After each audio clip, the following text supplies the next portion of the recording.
రాజు రాజు చెప్పరా, షటిల్ ఆడదాం వస్తావా?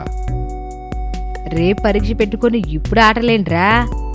రేపు నాకు ప్రెస్ మీట్ ఉందా ఆంటీ, కొంతసేపు ఆడుకొని వచ్చేస్తాం. ఏంటి నీ ప్రెస్ మీటు? మా ఓడి ఇంటర్మీడియట్ ఎగ్జామ్ ఒకటా? నీ ప్రెస్ మీట్లో నువ్వు క్వశ్చన్లు ఇచ్చి అడగమంటావు, కానీ మా ఓడి ఎగ్జామ్లో వాళ్ళు అడిగిన క్వశ్చన్స్కి ఆన్సర్ రాయాలి. రెండు ఒకటి ఎలాగవుతాయి? నువ్వు ప్రెస్ మీట్లో అడిగిన దానికి సంబంధం లేకుండా నీకు నచ్చిన ఆన్సర్లు చెప్పేసి పోతావు, టైం అయిపోయింది అని. కానీ మావాడు కరెక్ట్ ఆన్సర్లు రాయాలి కదా, లేకపోతే ఫెయిల్ అయిపోతాడు. మరి రెండు ఒకటేలాగవుతాయి? అన్నిటికంటే ముఖ్యంగా నువ్వు నీ ప్రెస్ మీట్ని ఎడిట్ చేసి రిలీజ్ చేస్తావు, కానీ మా ఓడికి అవకాశం లేదుగా. ఒకసారి రాసి వచ్చాక ఎడిటింగ్లు అవి చేసి మళ్ళీ సబ్మిట్ చేయడమే కుదరదు. ఇప్పుడు చెప్పు, ఏ విధంగా నీ ప్రెస్ మీటు మా ఓడి ఇంటర్మీడియట్ ఎగ్జామ్ ఒకటవుతాయి?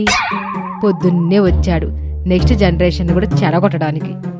యారా, నీకు ఫ్రెండ్షిప్ చేయడానికి క్రిమినల్స్ తప్ప ఎవరో దొరకలేదా? అంటే అమాయకంగా ఉన్నాడని? ఆడుకున్న ఏకైక టాలెంట్ ఆ అమాయకంగా కనిపించడమే. దాంతోనే రాష్ట్రాన్ని ముంచాడు.